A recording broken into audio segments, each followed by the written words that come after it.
لا يحصى امتنانه باللسان ولا بالقلم. ونشهد أن سيدنا وسندنا وحبيبنا وحبيب ربنا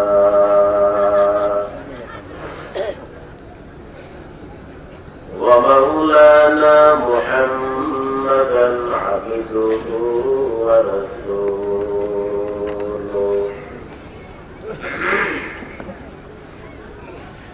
الذي أرسله الله تعالى بالحق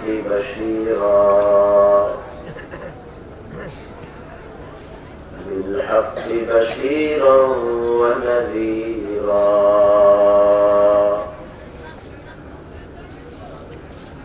وداعيا إلى الله بإذنه وسراجا وقمرا منيرا.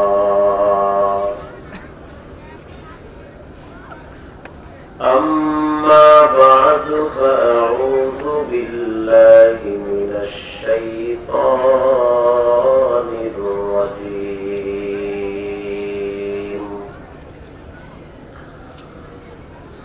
بسم الله الرحمن الرحيم.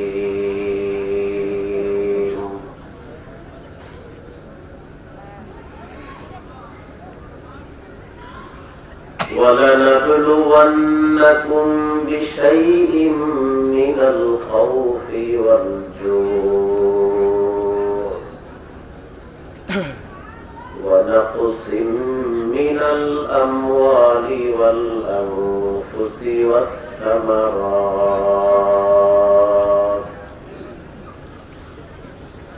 وبشر الصابرين الذين إذا أصابتهم مصيبة قالوا إنا لله وإنا إليه راجعون.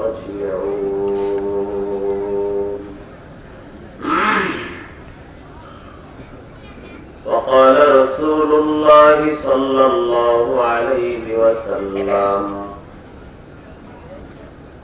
الدنيا سجن المؤمن وجنة الكافر، أو كما قال النبي عليه الصلاة والسلام. صدق الله مولانا العظيم وصدق رسوله النبي الكريم، ونحن على ذلك من الشاهدين والشاكرين، والحمد لله رب العالمين.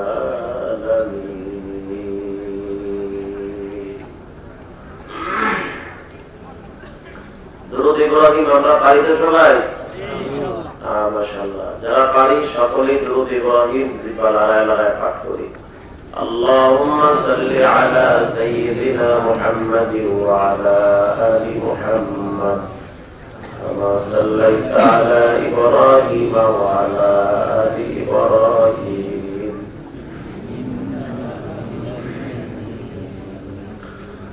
اللهم بارك على محمد وعلى آل محمد كما باركت على إبراهيم وعلى آل إبراهيم إنك حميد مجيد. درفشانی نے تیرے قدروں کو دریا کر دیا، درفشانی نے تیرے قدروں کو دریا کر دیا،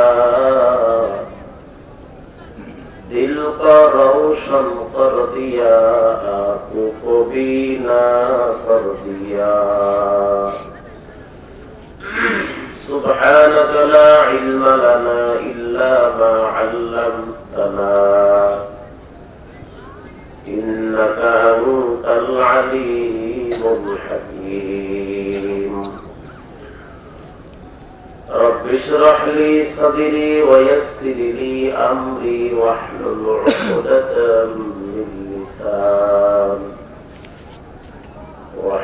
عقدة من لساني يفقهوا قولي আলহামদুলিল্লাহ চর বলাকি মিয়ার ঈশা মহল্লাবাসী ও যুব সমাজের উদ্যোগে আয়োজিত 18তম বার্ষিক তাফসীরুল কোরআন মাহফিল অধ্যকার মহতি এই দোয়ার মাহফিলের সম্মানিত সভাপতি প্রধান অতিথি বিশেষ অতিথিবৃন্দ জাতির মাথার মুকুট দেশের কর্ণধার ওয়ারাসাতুল আম্বিয়া হযরত উলামায়ে কেরাম দূর দূরান্ত থেকে আগত ইসলাম প্রিয় মর্দে মুজাহিদ মুসলমান ভাইরা আল্লাহ সুবহানাহু ওয়া তাআলার সুমহান আলিশান দরবারে লাখ কোটি শুকর আগামীকাল শুক্রবার আজকে হলো বৃহস্পতিবার জুমার রাত অত্যন্ত গুরুত্বপূর্ণ একটি রাত আল্লাহ সুবহানাহু ওয়া তাআলা আমাদেরকে এই ফিতনার জমানায় জাতির এই ক্লান্তি লগ্নে দুর্বিষহ অবস্থার মধ্য দিয়ে ইহকাল জীবনে শান্তি পরকাল জীবনে মুক্তির সন্ধানে ছোট্ট একটি হায়াতের জিন্দেগির কিছু সময় দ্বীনের জন্য কোরআন ও সুন্নাহর জন্য আমাদের মতো কিছু পাপী দাপী গুনাহগার বান্দাদেরকে এই রাত্রিবেলা কোরআন ও হাদিস থেকে কিছু কথা শোনার জন্য এরকম একটি বরকতি মজলিসে উপস্থিত হওয়ার মতো সুযোগ করে দিয়েছেন। এজন্য ইমানের আওয়াজকে বড় করে আবেগ ভরা কণ্ঠে কালেমাতুশ শুকর আদায় করি আলহামদুলিল্লাহ। দুরূদ ও সালাম বিশ্ব মানবতার কান্ডারি মুক্তির দিশারি মানবতার মুক্তির দূত সর্বকালের সর্বশ্রেষ্ঠ মহামানব সৃষ্টির প্রধান আকর্ষণ স্রষ্টার পক্ষ থেকে প্রদত্ত নিয়ামত যাকে আল্লাহ পাক হাউজে কাউসার উপহার দিয়েছেন, যার নামটা জান্নাতের পাতায় পাতায় আল্লাহ পাক লিখে দিয়েছেন, এমন একজন শ্রেষ্ঠ নবী মহানবী দামি নবীর উম্মত হতে পেরে খুশি না বেজার? যদি খুশি হয়ে থাকি তাহলে সকলেই বলি সাল্লাল্লাহু আলাইহি ওয়াসাল্লাম। সর্বোপরি শুকর লাখ কোটি শুকর আল্লাহ আমাদেরকে এখনো পর্যন্ত দুনিয়ার হাওয়া বাতাস উপভোগ করার সুযোগ করে দিয়েছে। এখন আমরা দেখতে পাচ্ছি এদেশের মানুষ কি অবস্থায় আছে। এখনো পর্যন্ত চোখের পাওয়ার আমার ঠিক আছে, হাতের শক্তিও ঠিক আছে, ভালো করে খাইতে পারি, বুঝেন নাই? ভালো আছে। এই ভালোটা কে রেখেছে? আল্লাহ। আসার সময় দেখতেছি বাস স্ট্যান্ডের মোড়ে হাত পা নাই,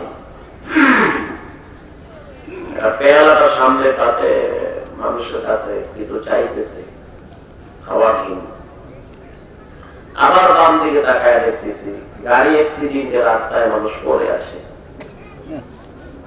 আবার তাকায় দেখতেছি একজনের চোখে দেখে না, আর একজনের কাঁধে ভর দিয়ে মানুষের কাছে হাত পাততেছে।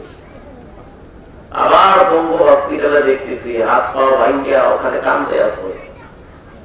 সুবহানাল্লাহ, একজনে কান্দে, আর একজনে হাত পাও ভাঙ্গিয়া ভিক্ষা করে, আর একজন অসুস্থ অবস্থায় বিছানায় পড়ে আছে।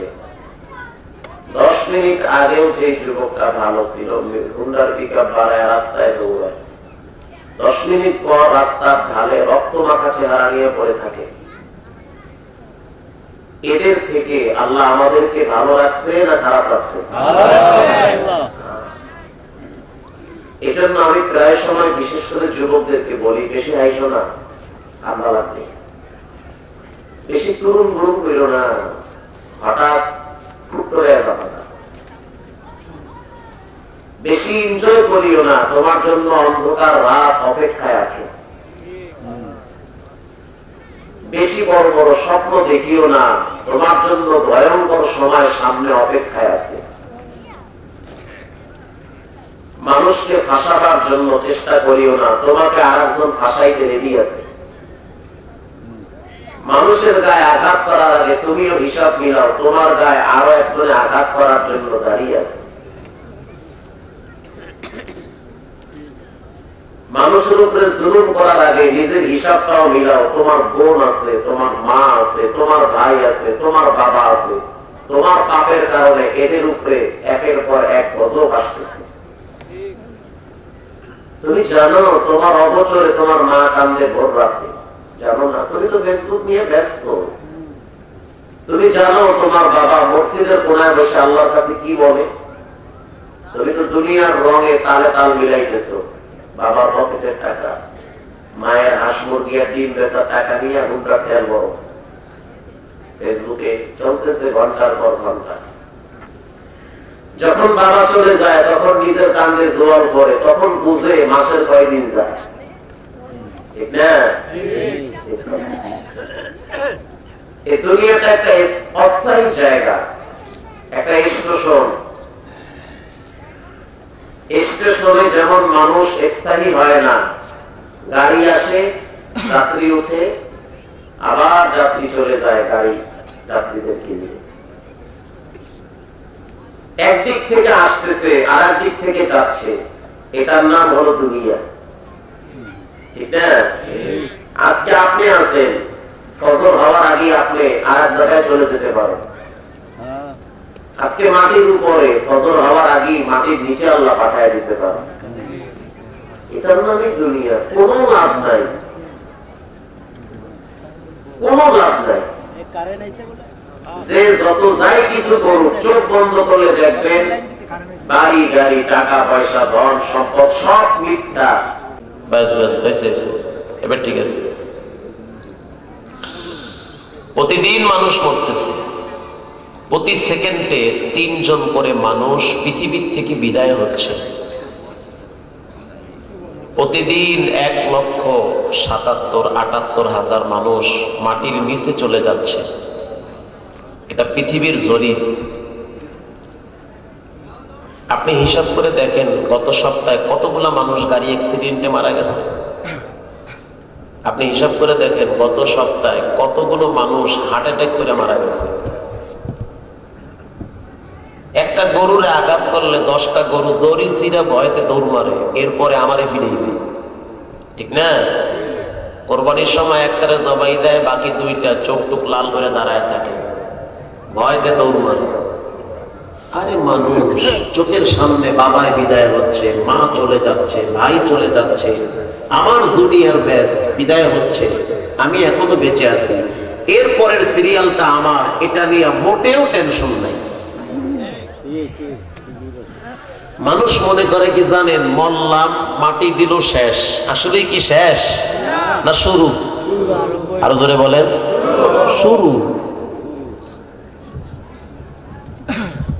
ভেজালের দুনিয়ায় থাকবো না, অশান্তির দুনিয়া, মরে যাবো গা। মরেও তো, মরে না? মানুষ মনে করে মরার পরে বুঝি ঝামেলা কমবে যাবে, মরার পরে তো ঝামেলা আরো বাড়বে। এখানে ঝামেলা, এখান থেকে আপনি অন্য এলাকায় চলে যান, ওখানে ঝামেলা আর এক জায়গায় যান, পালাবার সুযোগ আছে। কিন্তু মরার পরে পালাবার সুযোগ আছে? কোনো সুযোগ নেই। সবচেয়ে দামি বয়ান হলো মৃত্যুর বয়ান। একটা মানুষকে মৃত্যুর কথা স্মরণ করিয়ে দাও, কোনো বয়ান লাগবে না, মৃত্যুর বয়ানটাই তার হেদায়েতের জন্য যথেষ্ট হয়ে যাবে। এই ঢাকায় খিলক্ষেতে গত বছরের আগের বছরের কথা, 5 তলার বিল্ডিং থেকে একটা বাচ্চা নিচে পড়ে গেল, 4 বছরের বাচ্চা, পত্রিকায় এসেছে। ডাক্তার বলে বাঁচার কোনো সিস্টেম নাই। সমাজের মানুষ বলেছে ও তো পড়ার আগেই মরে গেছে, কিন্তু উপরে ফয়সালা আর একটা হয়ে গেছে। আল্লাহ পাক এই বাচ্চাটাকে আবার দাঁড় করায়া হাঁটাইতেছে। এটা কে পারে? আবার চার দোকানে বসে বসে চা খাইতেছে। এক ডোক ভিতরে গেছে, আর এক ডোক যাওয়ার আগেই বুকে ব্যথা, রক্ত বের হচ্ছে। ভালো মানুষ, কোনো রোগ নাই, কিডনি ঠিক আছে, হার্ট লাংস সব ঠিক আছে, হসপিটালে নেওয়ার আগেই শেষ। এই তো দুনিয়া, এই কয়েকটা দিনের দুনিয়া। মারামারি, পিটাপিটি, রাজনীতি, কত প্রতিহিংসা, কত জুলুম, কত নির্যাতন, কত অত্যাচার, কত গালাগালি। লাভটা কি? কিসের লাভ বলেন?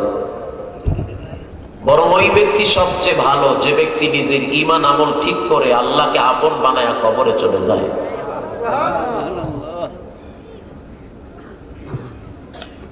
এজন্য ভালো কাজের সাথে লেগে থাকাটা নসিবের ব্যাপার। এটা কি ভিডিও হয়েছে? বাস, ভালো কাজের সাথে লেগে থাকাটা নসিবের ব্যাপার। সমাজের অনেক মানুষ আছে, আপনাদের আশেপাশে অনেক লোক আছে, চার দোকানে বসে বসে এখন চা খাচ্ছে, বিড়ি টানতেছে, টিভিও দেখতেছে। ইচ্ছা করলে এখানে আইসা কিছু কথা শুনতে পারত, কিন্তু আসতে পারে না। আছে না? আছে। আবার অনেক মানুষ আছে অনেক কর্মব্যস্ততায় ব্যস্ত, অনেক কাজ আছে, হাজারো কাজ থাকার পরেও সে ভেবেছে এটাই হলো আমার সবচেয়ে বড় কাজ।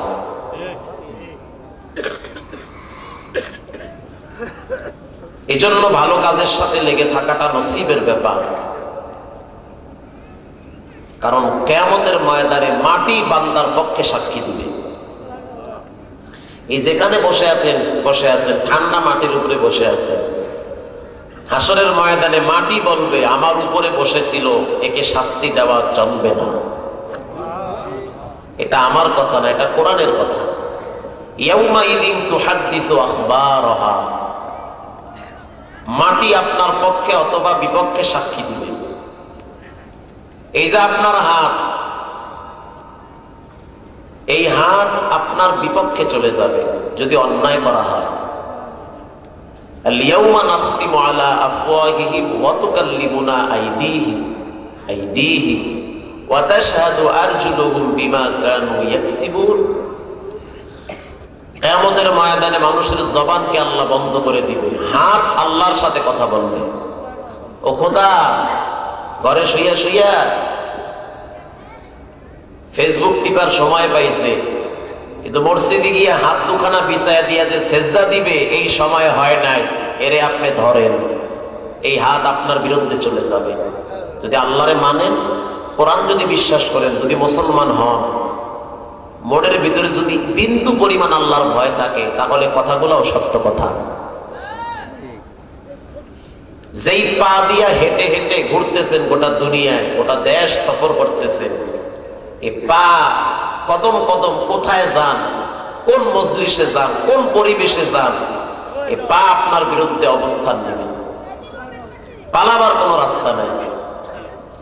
আপনি বলবেন হুজুর কিয়ামত তো অনেক দূরে। আরে বেটা, কে বলছে দূরে? রাসূল বলেছেন মরার পরেই তো মানুষের প্রথম কিয়ামত শুরু হয়। মরার পরেই, মৃত্যুর পরেই মানুষের প্রথম কিয়ামত শুরু হয়। এই জন্য যারা রাস্তাঘাটে, দোকানে পাটে, এদিক সেদিক বসে আছেন, দাঁড়িয়ে আছেন, ঘুরতেছেন, সময় নষ্ট করতেছেন, আমি বিনয়ের সহিত বলবো আপনারা এই দামি মজমা, এখানে আপনারা বসে পড়েন। আল্লাহ যদি চাহে ইনশাআল্লাহ আমাদেরকে এখান থেকে কোরআন ও সুন্নাহর কিছু বাণী শুনিয়ে হেদায়েতের মালা গলায় পরায়া আমলকে মজবুত করে আবার ঘরে ফিরাইয়া দিবে ইনশাআল্লাহ। শক্তির জোরে, গায়ের জোরে আল্লাহকে আপন বানানো যায় না। যায়? যায় না। শক্তির জোরে, গায়ের জোরে, ক্ষমতার জোরে, টাকার গরমে বেয়াদবি করা যায়। কথা কন না কার? মাস্তানি ভাব দেখানো যায়। আমি কে, আমাকে চিনো বেটা, এই ভাব দেখা যায়। কিন্তু আল্লাহর কাছে প্রিয় হইতে গেলে মুআদ্দব হতে হয়, আদবওয়ালা হতে হয়, বিনয়ী হতে হয়, নিজেকে আল্লাহর কাছে আসামি ভাবতে হয়। এজন্য ভালো কাজের সাথে লেগে থাকেন, নসিব খুলবে, কপাল খুলবে, আল্লাহ হেদায়েতের উচ্চ মাকাম দান করবে, সফলতার জিন্দেগি সামনে আসবে। সমাজের অসংখ্য মানুষ অনেক টাকার মালিক, বছরে 2-1 বার মক্কা মদিনায় যাইতে পারে, এমন মানুষ নাই? কিন্তু টোটাল জিন্দেগিটাই এভাবেই কেটে গেছে। টাকা পয়সা, ধন সম্পদ, বাড়ি গাড়ি, দল ক্ষমতা, নেতা নেত্রী, এই গান গাইতে গাইতে হায়াত শেষ, যাইতে পারে না। পুরো বছরে ছেলেমেয়ের জন্য বাজেট হয় 30 লক্ষ টাকা। কি গল্প বলতেছি আমি? বাস্তব। 15 লাখ মেয়ের জন্য, 15 লাখ ছেলের জন্য পুরো বছরে বাজেট। 15 লাখ স্ত্রীর জন্য 45 লাখ টাকা বাজেট হয়ে গেছে। অথচ পুরো বছরে 50,000 টাকা আল্লাহর দ্বীনের জন্য খরচ করে না। আসলে টাকা থাকাটা হজ করা ব্যাপারটা এমন না। হজ করা, যাকাত দেওয়া, আল্লাহর দ্বীনের জন্য আল্লাহর দেওয়া সম্পদ ব্যয় করা, এটা টাকার ব্যাপার না, এটা তাকদীরের ব্যাপার। কোটি টাকার মালিক ঘুরতেছে, খাইতেছে, বয়স শেষ, হজ করতে পারে না।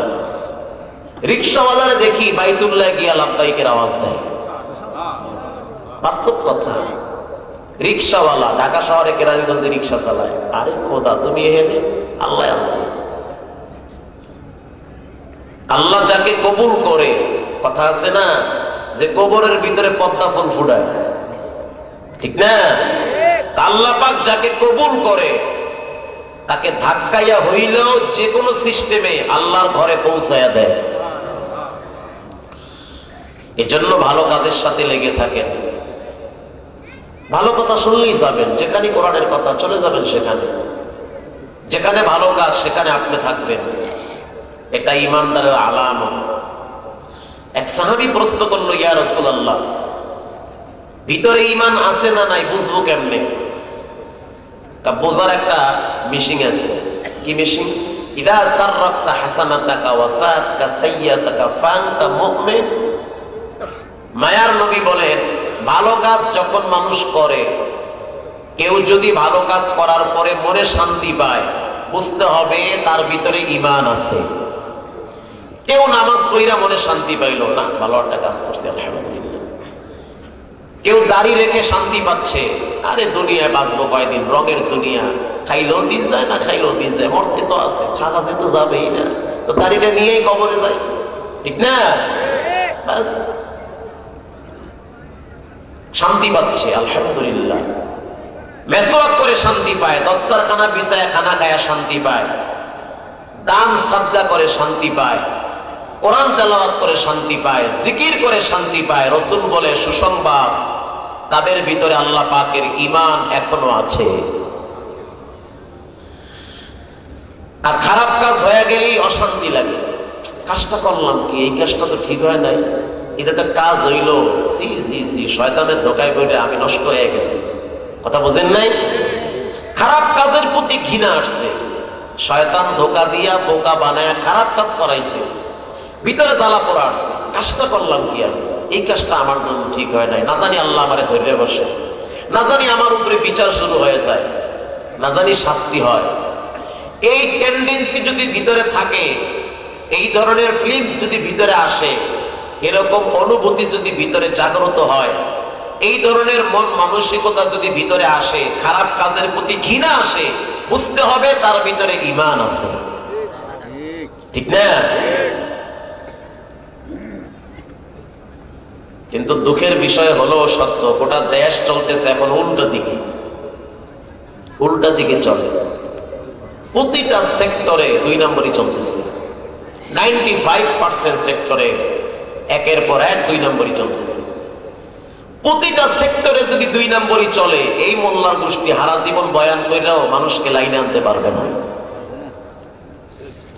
প্রতিটা সেক্টরে অপরাধ চলতেছে, প্রতিটা সেক্টরে। এমন কোন জায়গা নাই যে জায়গা আমাকে হাত নাই, মোটামুটি খোঁজা হয়ে গেছে। সব কথা বাদ, আমাদের কথা বলি, আমরা যারা খুরসা মুসলমান আছি আমাদের কথা বলি। আল্লাহ পাক বলেন যে মানুষ সবচেয়ে ধৈর্যশীল হবে নামাজে। কথা বুঝতেছেন? মানুষ সবচেয়ে ধৈর্য ধরবে কোথায়? আমানুস্তাঈনু বিস-সাবরি ওয়াস-সালাত। আল্লাহ পাক বলে আমার কাছে সাহায্য চাও দুইটা জিনিসের বিনিময়ে, নামাজ আর ধৈর্য। আল্লাহর কাছে সাহায্য চাওয়ার মাধ্যম কয়টা? আরো জোরে বলেন না। এক নম্বরে কি? নামাজ। দুই নম্বরে ধৈর্য। কিন্তু আমাদের নিয়মটা কেমন হয়ে গেছে? আমরা এর উল্টা করতেছি। আমরা যত অধৈর্য সব গিয়া মসজিদে, আর যত ধৈর্য সব গিয়া চায়ের দোকানে। চায়ের দোকানে ধৈর্য ধরি, এতগুলা দাড়ি নিয়ে 3 ঘন্টা বইয়া বইয়া লিকার চা খায় আর বিড়ি টানে আর বাংলা ছবি দেখে। নাই আপনাকে দেশে? না, সব তো আপনাকে দেশে কুতু আল্লাহর ওলি, সব আমগো কুয়াকাটায় আছে। চা এক কাপ হাতে নেয়, চাটা নিয়ে খাইতেছে। খায় তো খায় না, একটু মোহে লাগাই আধা ঘন্টা জিরায়, টিভি দেখে সাউন্ড বাড়াইয়া দাও, কি রুমার সাউন্ড দাও তুমি। কথা বুঝতেছেন? বাস্তব কথা। ধৈর্যের সহিত টিভি দেখতেছে, কোনো অশান্তি নেই। চাষা আবার হাসি মিলে মিলে, খুব মজা, সব বাড়াই দাও, খুব টেস্ট লাগতেছে। এরপরে বিড়ি টানতেছে, একটা টান দেয়, 15 মিনিট রেস্টে থাকে। কথা কি মিথ্যা না সত্য? 100% সত্য। কত ধৈর্য! আইরে ধৈর্য চার দোকানে। আর মসজিদে গেলি হেতানিতে কিরমিতে গুতা মারে। ইমাম সাহেব ব্যাপার কি? আপনি এখনো কেন দাঁড়ান না? ইমাম সাহেব যদি 1 মিনিট দেরি করে খাড়ায়, তাই শুরু হয়ে যায়। করে ডাকি, আমরা কি খাওয়ান দেই না? হ্যাঁ, বেতন টাকা দেই না? ওরে বেতন দেয়, বেতন দেয় মাসে 30 টাকা, অথচ ধমক দেয় 300 টাকা। ঠিক না? বা ঠিক? বাবা থেকে না, ঠিক বেঠিক ভালো করে কয়ে, এটা ঠিক কথা। ঘরে নাই কারেন্ট, মসজিদে গিয়ে কয় এসির বাতাস বাড়াইয়া দাও মিয়া। নাই, অভাব নাই। নিজের ঘর শয়তানে দখল করছে, মসজিদে আইয়ে কয় ফ্যানটা ময়লা হয়ে গেছে। ইমাম সাহেব পরে ডাকি, খায়া কতর কতর করে। যত অধৈর্য সব গিয়া মসজিদে, আর যত ধৈর্য সব চায়ের দোকানে। এই জন্যই তো গজব, শান্তি না। মাইয়ায় জ্বালায় কথা শোনে না, পোলায় জ্বালায় কথা শোনে না, ম্যাডামে জ্বালায়, আইরে যন্ত্রণা, বিড়ি টানে আর যন্ত্রণা দূর করে। অশান্তি, অস্থির, পাইলাম না, খাইলাম না, অমুকে 5 তালা, আমি করছি কি, আইরে জ্বালারে, জল্লাপুরে শেষ। এক সময় উট্টু মানে কবরে। এই তো আল্লাহ তাআলা আমাদের সকলকে সাচ্চা এবং পাক্কা ঈমানওয়ালা বানায় দিক, বলেন আমিন। আচ্ছা আপনারা বলেন, আমি যে বলতেছি যে প্রতিটা সেক্টরে উল্টা দিকে চলতেছে। সরকার রাস্তা বানাইছে সোজা, অনেক ছেলেরা হুন্ডা চালায় বেহা বেহা করে। কি ভাই তোমার চাকায় সমস্যা? না, মনে রং লাগছে। দুধ বিক্রি করে বিড়ি খায়। আচ্ছা আপনারা বলেন, আপনাদের এই এলাকায় সবচেয়ে সবরি কলা বেশি চলে না বিড়ি বেশি চলে? একটু ভালো করে বলেন। মাশাআল্লাহ। আচ্ছা আপনারা বলেন, সবরি কলার ভিতরে ভিটামিন আছে না নাই? বিড়ির ভিতরে ভিটামিন সি না ডি? বলেন ক্ষতি কি? ক্ষতি। এরপরেও জেনে শুনে স্বেচ্ছায় কম খায় না বেশি খায়? এই তো চলতেছে উল্টা দিকে। বিবাহ শাদী করা ভালো জিনিস, একটা হয় না তার একটা কম, টাকা সাথে কম নাই, তা করবে না। আর একবার বউ লইয়া দূরে গিয়া মজা মারবে, এই 2 নম্বরই চল। এটি কইলি তো সমস্যা, কারণ চললে যায় সবাই আছে তো কুরসা। এক বউ দিয়ে যদি হক আদায় না হয় আর একটা বিয়ে কর, এরপরও অন্যায় পথে কেন হাত বাড়াও? হিসাব তো আল্লাহর কাছে দিতে হবে। 2 বউ দিয়েও যদি হক আদায় না হয় আর একটা কর, বহিত হবে, কোনো সমস্যা নাই। সমানভাবে হক আদায় করো।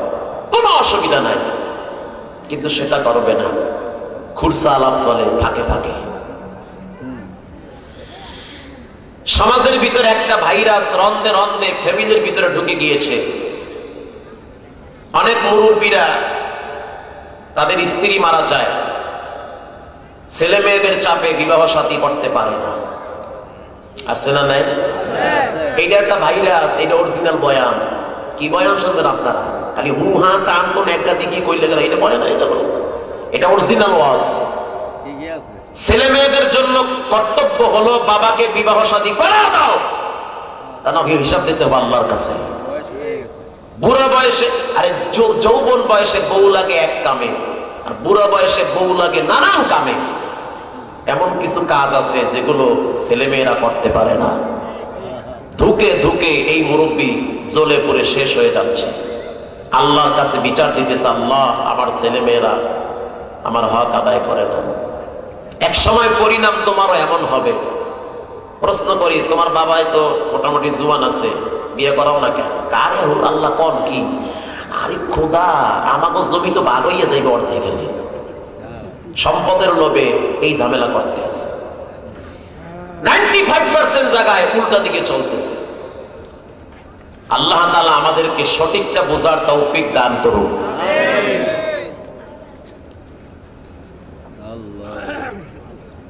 এই যে এত ওয়াজ মাহফিল, কোরআনের তাফসীর, বয়ান মাহফিল, এগুলোর মূল উদ্দেশ্য হলো মানুষগুলোর জন্য জাহান্নাম থেকে মুক্তি পেয়ে জান্নাতে যেতে পারে, এটাই উদ্দেশ্য। ফামান যুহজিহা আনিন নার ওয়া উদখিলাল জান্নাতা ফাকাদ ফাজ। কোন মতে জাহান্নাম থেকে বেঁচে যাও, যেমনে হোক বাঁচা যাও, যেই প্রসেসিং এ হোক জাহান্নাম থেকে বাঁচো। এই কথাটা কার? আল্লাহ। বাঁচো যেভাবেই হোক, জাহান্নাম থেকে বাঁচো। যেভাবেই হোক পাঁচতলা বানাতে হবে, যেভাবেই হোক ছেলে মেয়েকে বিদেশ থেকে ডিগ্রি আনে দিতে হবে, যেভাবেই হোক নিজেকে ক্ষমতার চেহারা ধরে রাখতে হবে, জাহান্নাম থেকে বাঁচতে হবে, এই চিন্তা ভিতরে নাই, নাই চিন্তা। যেভাবেই হোক কিছু একটা করতে হবে, কিন্তু যেভাবেই হোক আমাকে আল্লাহর কাছে পবিত্র হয়ে দাঁড়াতে হবে, এই চিন্তা নাই। জান্নাতে যাওয়ার রাস্তা দুইটা। কয়টা? একটা হলো সবর, আর একটা হলো শুকর।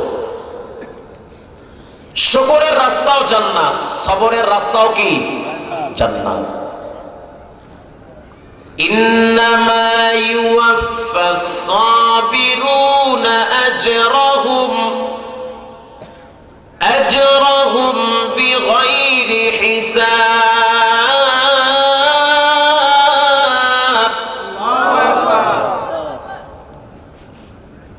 যে ব্যক্তি মুসিবতে ধৈর্য ধারণ করে, সবর করে, আল্লাহ পাক বলেন হিসাব ছাড়াই জান্নাতে পৌঁছায় দিবেন। কত চমৎকার কথা। তাহলে জান্নাতে যাওয়ার রাস্তা সবর। কি সবর? সবরের অনেক ব্যাখ্যা। সবরের এক ব্যাখ্যা হলো নিজেকে গুনাহ থেকে বাঁচায় রাখো, টেকেল দাও, ধৈর্য ধরো, গুনার কাজ করব না, এটা কি সবর। সবরের আরেক ব্যাখ্যা হলো নামাজ পড়তে মনে চায় না, ধৈর্যের সহিত নামাজ পড়তে হবে, এটাও কি সবর। জান্নাতের যাওয়ার আরেকটা রাস্তা হলো শুকর। আরেকটা রাস্তা কি? শুকর। তার মানে যে অবস্থায় রেখেছে শুকরিয়া আদায় করতে হবে কার? আলহামদুলিল্লাহ। কেমন আছেন? আলহামদুলিল্লাহ। আমি বলতেছি কেমন আছেন, আবার বলতেছি কেমন আছেন? না হুজুর ভালো নাই, মাজায় ব্যথা। আছে না নাই? আপনি যে বাচ্চা রয়েছেন এই তো বেশি কবেন, তো লইয়ে যায় না কাল্লায় নেওয়ার পর কি আপনারা কি সিঙ্গারা খাওয়াইবে? আলু ভর্তা বানাই খেলাইবে পিঠানের ঠেলায়। ভাইরা আমার, জান্নাতে যাওয়ার রাস্তা দুইটা, সবর আর শুকর। কথা কি ঠিক? শুকরিয়া আদায় করে, শুকরিয়া আদায় করতে হবে। আমার মালিক আমাকে যে অবস্থায় রাখছে, সবচেয়ে বড় শুকর হলো আমাকে যে অবস্থায় রাখছে প্রশংসা হবে কার? আমার মতো মাহমুদুল হাসানকে আল্লাহ পাক লঞ্চ ঘাটে ভিক্ষার পর ধরায় দিয়া বসায় রাখছে। আমার নামের সাথে নাম মিলানো অনেককে আল্লাহ পাক বাস স্ট্যান্ডে হাত পাও ভাঙ্গিয়া বসায় রাখছে। ও মালিক, আমাকে এখনো পর্যন্ত চলার শক্তি দিয়েছ, এই শুকর কার? এই যে দুইটা হাত, ইমাম গাজ্জালি বলে আমি দুইটা হাত নিয়ে গবেষণা করেছি, আল্লাহ পাক আমার ইমানের ভিতরে একটা নূর দান করছে। এই হাত দিয়ে মানুষ মানুষকে কষ্ট দেয়, মানুষ মানুষকে আপনও বানায়, ঠিক না?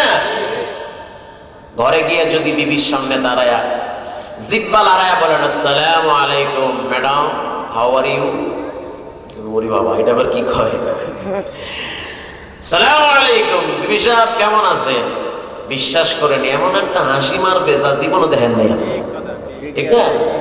ঠিক কথা, দেন না তো সালাম। কারিকে এ কল্লোর মা বাপ দে, ঠিক না? ঠিক এইগুলো কম। তখন বউ কয় কি কলের ওই মরে না কা বামসায় তার গায়ে, ঠিক না? ঠিক এই তো আপনি যেমন কম হেও এমন কম। আর যদি বলেন বিবি সাহেব সালাম তো দিলাম, আমার মনটায় চাইতে আছে আপনার লাগে একটু মোসাফা করবো, আপনি কি মনে করলেন? মোসাফা তো গাভীর লাগে যাইয়া করেন, আপনি মোসাফা করেন স্বাস্থ্য বিদের লাগে, খালাতো বিদের লাগে, বেআইনসা এর লাগে গিয়ে মোসাফা করেন, হালাল না?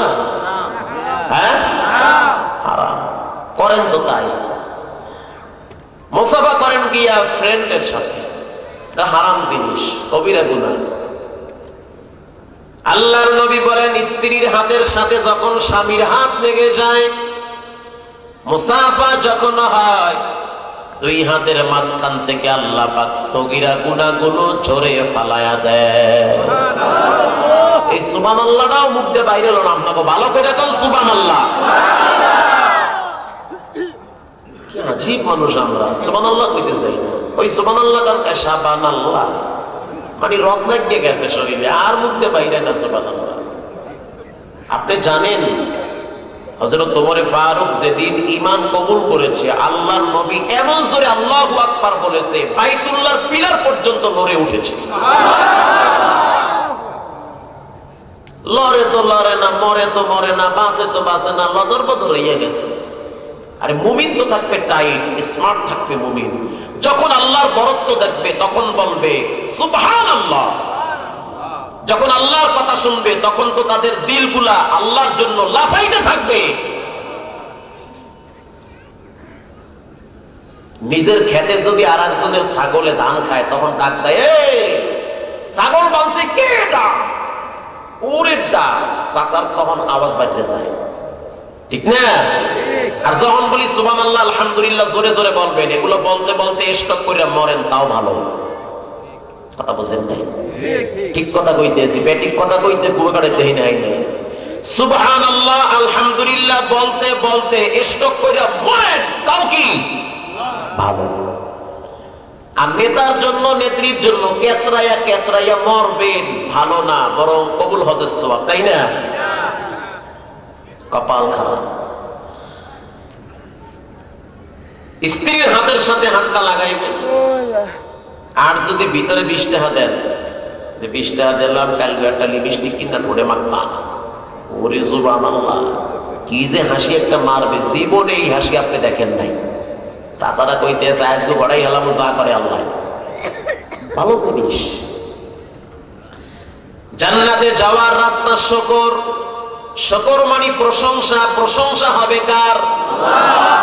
আল্লাহ আমাকে হাত দিয়েছে, শক্তি আছে, হাতটা লড়াইতে পারি, কাজও করতে পারি। ও দয়ার মালিক, কত মানুষকে প্যারালাইজ বানায়া বিছানায় ফালায়া রাখছেন, আমার হাতটা আমি লড়াইতে পারি, কাজও করতে পারি, এই প্রশংসা হবে কার? আলহামদুলিল্লাহ এখন হাতে শক্তি আছে, খাইতে পারি। কত মানুষ লড়াইতে পারে না, হাত হসপিটালে পড়ে আছে, আছে না নাই? আমার পায়ের ভিতরে শক্তি আছে, প্রশংসা হবে কার?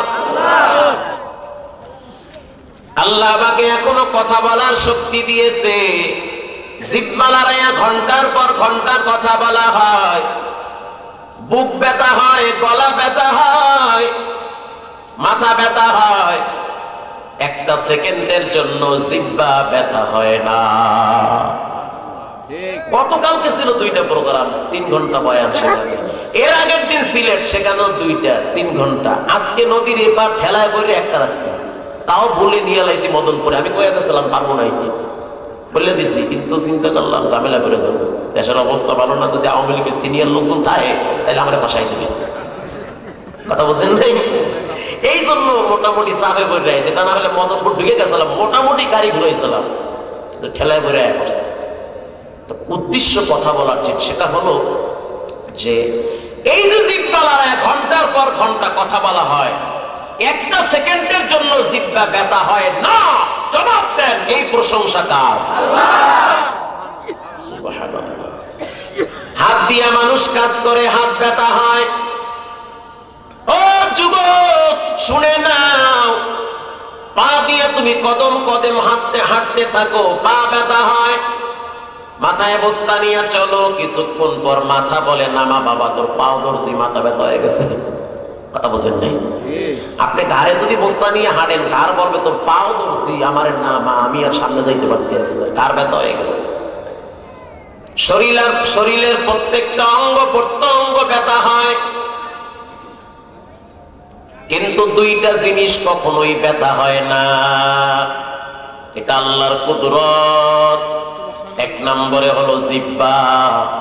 বান্দা লড়ায় লড়ায় আল্লাহর জিকির করবে, কোরআন তেলাওয়াত করবে, হিসাব ছাড়া পড়তেই থাকবে। রাতকে রাত তেলাওয়াত করবে, মাগরিব ইশারের নামাজের পরে কোরআন তেলাওয়াতে বসবে। হাফেজে কোরআনরা দেখেছি ফজর পর্যন্ত কোরআন তেলাওয়াত করে। পয়সা থাকতে থাকতে মাজা ব্যথা হয়, দাঁড়া থাকতে থাকতে পা ব্যথা হয়, একটা সেকেন্ডের জন্য জিহ্বা ব্যথা হয় না। সুবহানাল্লাহ। জিহ্বা ব্যথা হয়।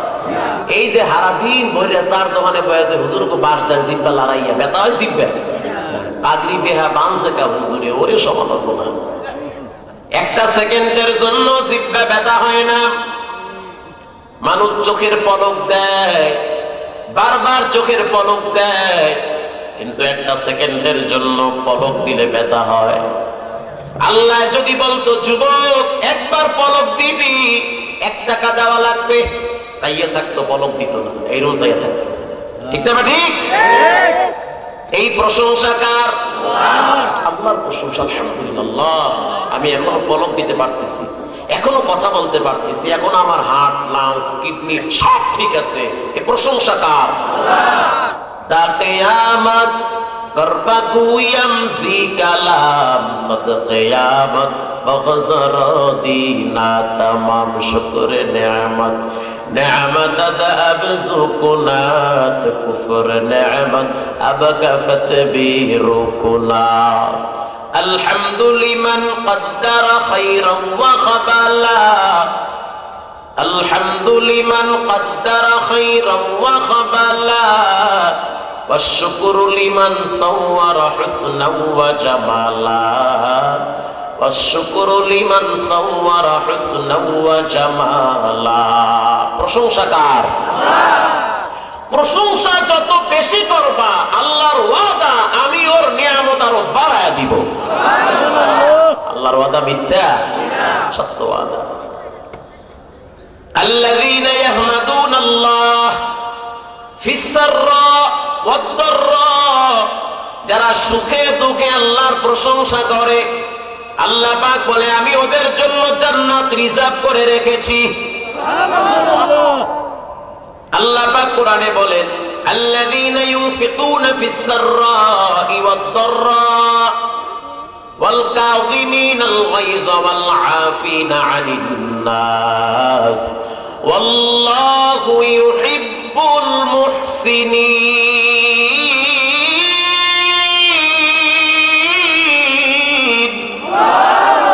আরো জোরে আল্লাহু আকবার।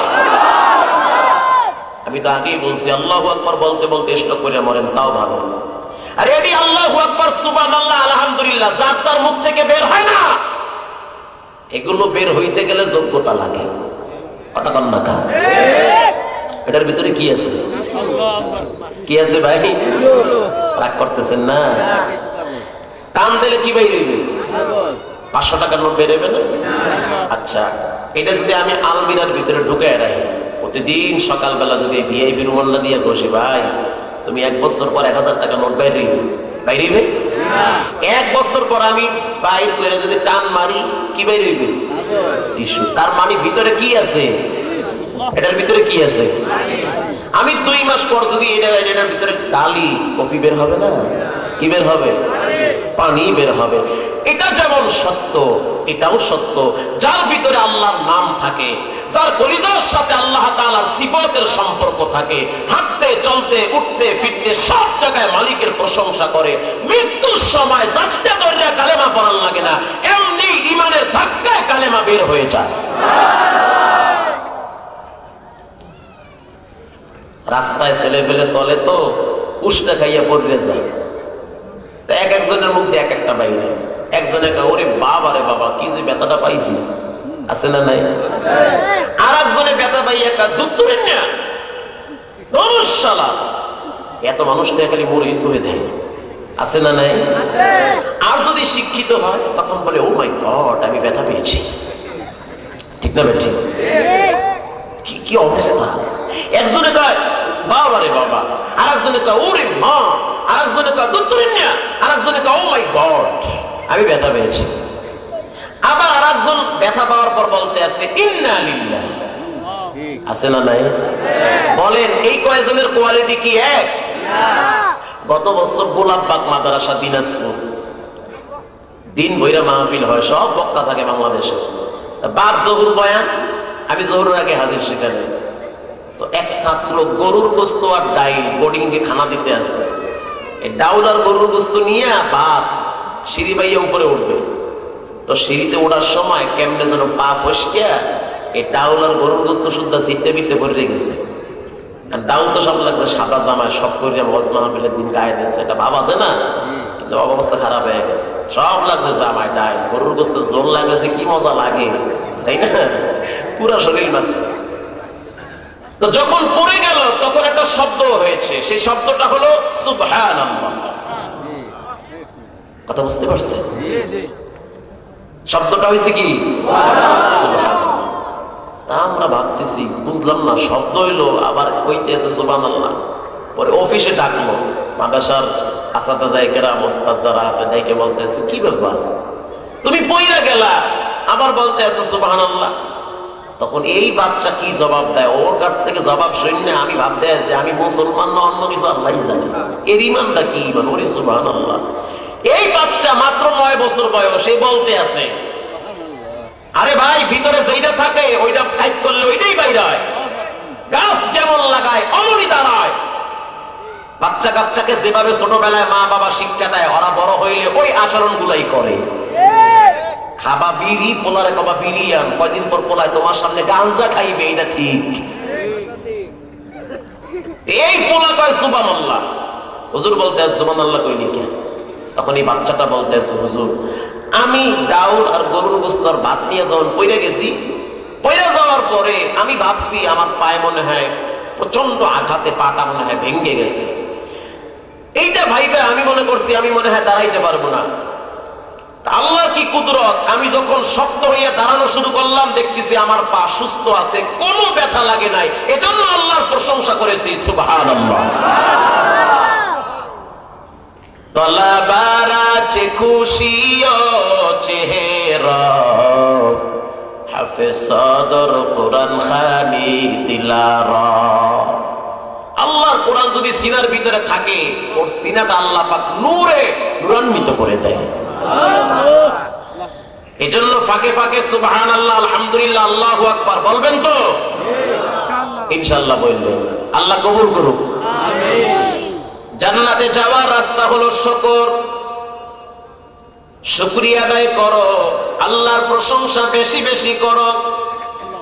কি তোমার মালিক তোমাকে দেয় নাই? সব তোমাকে দিয়েছে। তুমি আমি ফাঁকিবাজ, তুমি আমি নেমো হারাম, আল্লাহকে কিছুই দেই না। দুনিয়ায় চলতে গেলে কিছু নিয়ম কানুন আছে। প্রাইভেট কার নিয়ে রাস্তায় চলি, বছর শেষ সরকারকে ট্যাক্স দিতে হয়। বছর শেষ জায়গায় জায়গায় ট্যাক্স দেওয়া লাগে, লাগে কি লাগে না? ঢাকা সিটির ভিতরে বাড়ি, বছর শেষ ট্যাক্স দেওয়া লাগে, গ্যাসের বিল দেওয়া লাগে, কারেন্ট বিল দেওয়া লাগে। এটা যেমন সত্য, তোমার মালিক তোমাকে শক্তি দিয়েছে, চলার মতো ক্ষমতা দিয়েছে, কোটি টাকার সম্পদ তোমার দেহের ভিতরে দান করেছে, এর বিনিময়ে তুমি আল্লাহকে কি দাও, এই হিসাবটাও আল্লাহর কাছে দিতে হবে। ও যুবক, যে মালিক তোমাকে চোখ দিয়েছে, চোখের শুকরিয়া আদায় হবে। কোরআন তেলাওয়াত চোখ দিয়া তাকা তাকা জিহ্বা লড়াই করবা, চোখের হক আদায় হবে, জিহ্বার হক আদায় হয়ে যাবে। চোখ দিয়েছে কে? আল্লাহ দিয়েছে। চোখ দিয়ে কোরআনের দিকে তাকাও, আল্লাহর কোরআন সূরা ইয়াসিনের দিকে তাকাও, চোখের হক আদায় হয়ে যাবে। জিহ্বা লড়াই আল্লাহর কোরআন থেকে সূরা ইয়াসিন পড়ো। ইয়াসিন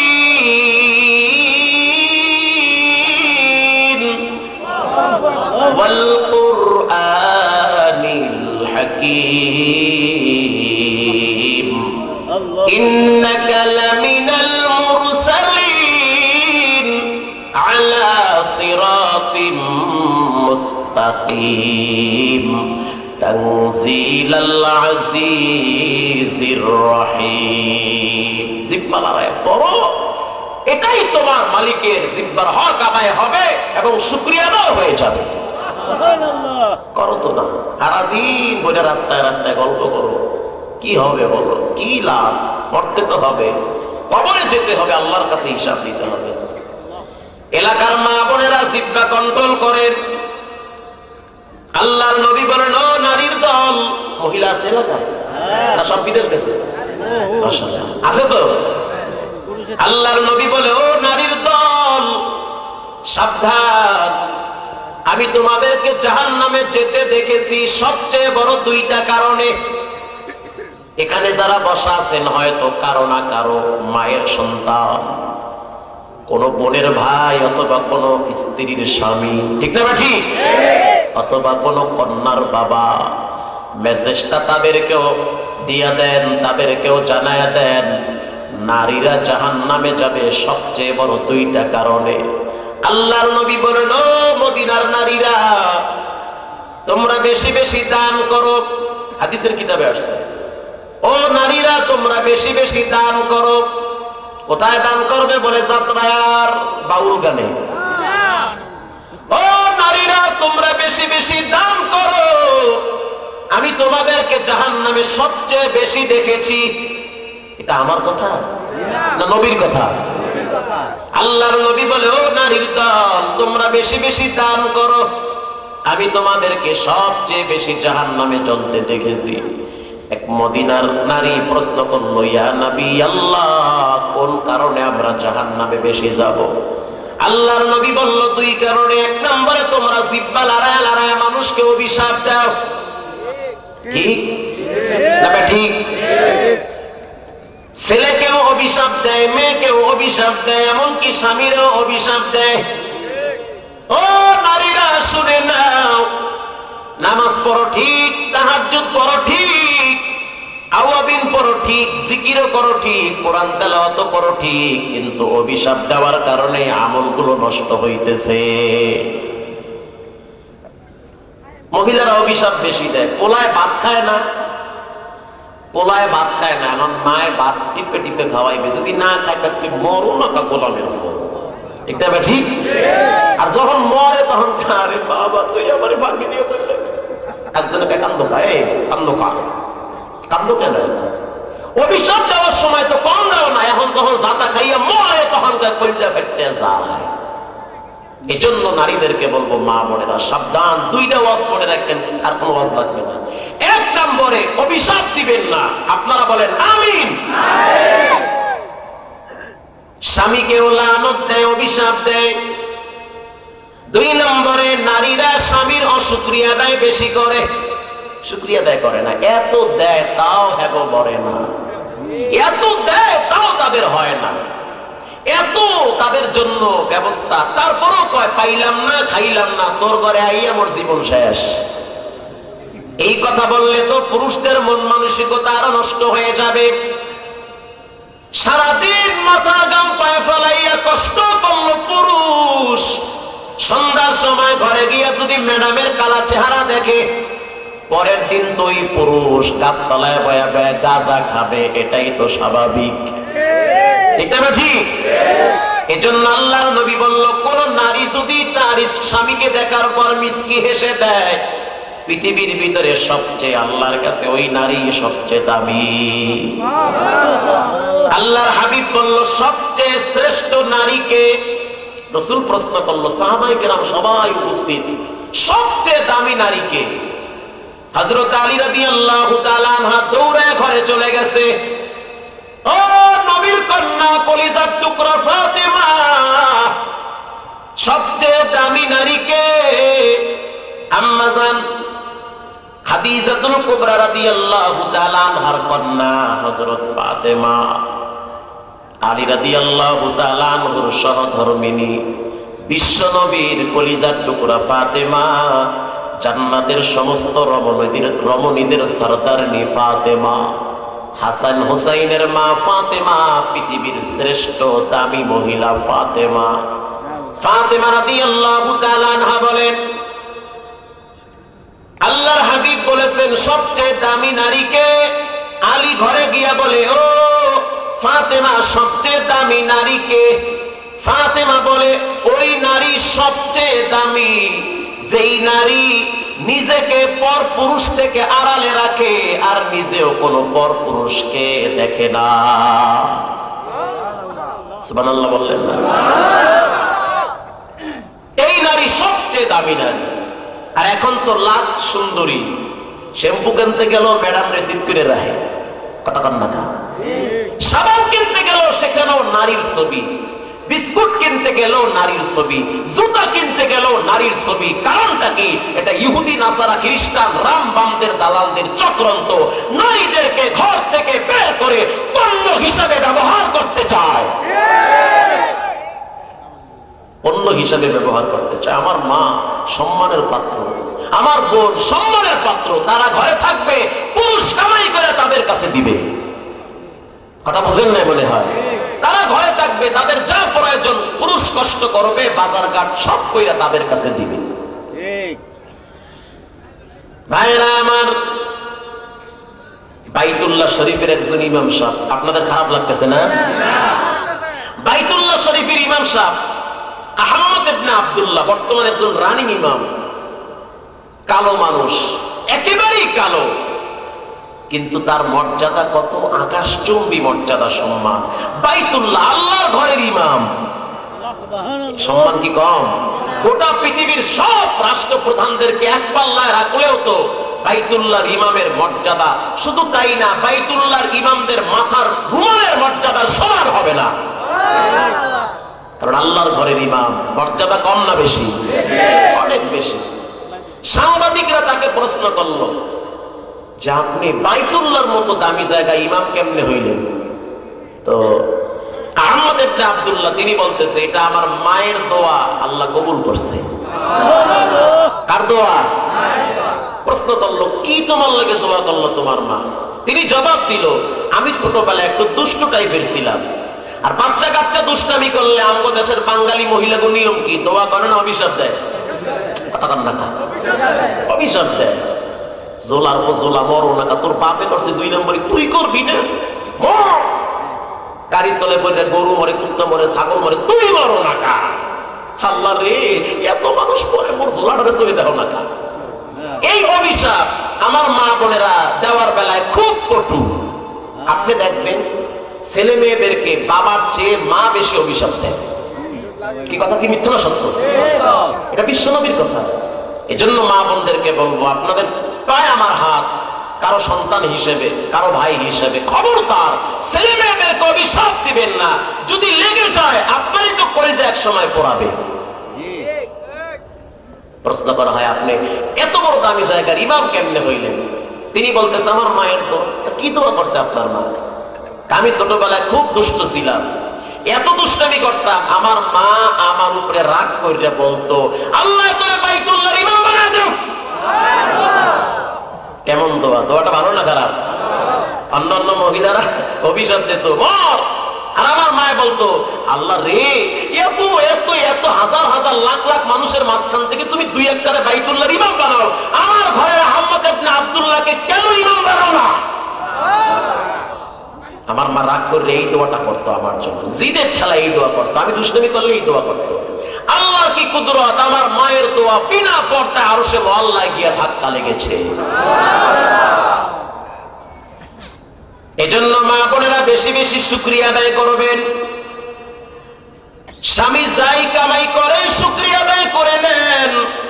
আল্লাহ যে অবস্থা রাখছে আলহামদুলিল্লাহ, 3 পিস 600 টাকা আলহামদুলিল্লাহ, 400 টাকা আলহামদুলিল্লাহ, কসমেটিক 200 টাকা আলহামদুলিল্লাহ। সর্বক্ষেত্রে প্রশংসা করেন। পুরুষ যারা আছেন আপনারা তো বোঝেন না, যা কেনেন এই দাম কোন ঘরে গিয়ে কেনেন 700 টাকা, ঘরে গিয়ে এখন 700 টাকা কিনছি, তখন কি কিনছি কেনবেন 700 টাকা গিয়ে করবেন 7000 টাকা কিনছি। কথা বুঝলেন? এই যে কই তাই ডক্টর জিম্মে ভাইরা আমার, এজন্য প্রশংসা হবে কার? ওয়া ইন তাউদ্দু নি'মাতাল্লাহি লা তুহসুহা। আল্লাহ পাক বলে আমার নিয়ামত গণনা করে শেষ করতে পারবা না। নিয়ামত কার? আপনি গণনা করে শেষ করতে পারবেন? পারবেন। এত নিয়ামত, কিচ্ছু লাগবে না। আপনার দেহের দিকে আপনি তাকান, টোটাল বডির ভিতরে কোটি কোটি হাজার কোটি টাকার সম্পদ আল্লাহ আপনাকে দিয়া গোটা দুনিয়ায় ঘুরাইতেছে। এই প্রশংসা কার? কোন সময় অশুকরিয়া আদায় করবেন না, শুকরিয়া যে অবস্থা রাখছে আলহামদুলিল্লাহ। কিশোরগঞ্জে একটা এলাকায় গেলাম, তারাই প্রতি বছর আমি সে এলাকায় বয়ানে যাই একজনের বাড়িতে, সুফি ফয়জুর রহমান। আপনারা যদি যান গেলেই দেখতে পাবেন 40 বছর পর্যন্ত বিছানায় পড়ে আছে, দাঁড়াইতে পারে না। যখন কাছে গিয়া জিগাইলাম ভাই কেমন আছেন, মিসকে হেসে দিয়া বলে আলহামদুলিল্লাহ। আমার সাথে যারা ছিল প্রত্যেকের চোখের পানি ঝরেছে। এই মানুষটারে না দেখলেই তো বুঝতামই না যে আল্লাহর দুনিয়ায় আল্লাহর কিছু প্রিয় বান্দা আছে। ও ফয়জুর রহমান, তোমার হাত তো একেবারে বিকলাঙ্গ হয়ে গেছে, একেবারে দুর্বল হয়ে গেছে, পা গুলা শুটকি মাছের মতো হয়ে গেছে। এলাকার মানুষ বলে কে প্রস্রাব পায়খানা পরিষ্কার করে আমরা জানি না, কোথার থেকে কে আইসা তার প্রস্রাব পায়খানা পরিষ্কার করে জানি না। পুরা দেহটা মনে হইতেছে শুকনা কাঠের মতো করে আছে, চেহারার দিকে তাকাইলে মনে হইতেছে জান্নাতি মানুষ হাসতেছে। তখন ভাবতেছি আল্লাহ, এই জায়গায় তো আমারেও রাখতে পারতাম, আমি হাঁটতে পারি, চোখ দিয়া দেখতে পারি, দুনিয়ার মানুষ ধরতে পারি, দুনিয়ার সব কিছু আমি স্পর্শ করতে পারি। আর এই লোকটাকে 40 বছর পর্যন্ত বিছানায় ফালায় রাখলা, এরপরও জিজ্ঞাসা করলে বলে আলহামদুলিল্লাহ। বুঝতে বাকি নাই, বান্দা সুখে দুঃখে সর্বহালতে যদি আল্লাহর শুকরিয়া আদায় করে, আল্লাহ পাক ওই বান্দার কলিজার ভিতরে শান্তি নাজিল করে। প্রশ্ন করলাম, ও সুফি ফয়জুর রহমান, লম্বা টাইম আপনি মুসিবতে বিছানায় পড়ে আছেন, কষ্ট লাগে না, আফসোস হয় না? ফয়জুর রহমান সাহেব জবাব দেয়, আমার সাথে যারা ভালো মানুষ ছিল অনেকেই কবরে চলে গেছে, আমিও তো কবর পথের যাত্রী, যে কোনো সময় আমার মালিক আমাকে কবরে নিয়ে যাবে। আমি আল্লাহর কাছে বলি, আল্লাহ যত কষ্ট আমি ফয়জুর রহমানকে দুনিয়াতে দাও আমি সহ্য করব, শিকায়ত করব না, আপনার ব্যাপারে ভিন্ন মন্তব্য করব না, তবে মরার পরে আমাকে কবরে আযাব দিও না। এজন্য আল্লাহর শুকরিয়া আদায় করেন। জান্নাতে যাওয়ার রাস্তা হলো শুকর। যাওয়ার রাস্তা কি? এই শুকরের উপর বয়ান করলেই তো শেষ নাই। জান্নাতে যাওয়ার একটা রাস্তা হলো শুকর। শুকর মানে প্রশংসা, প্রশংসা মানে হবে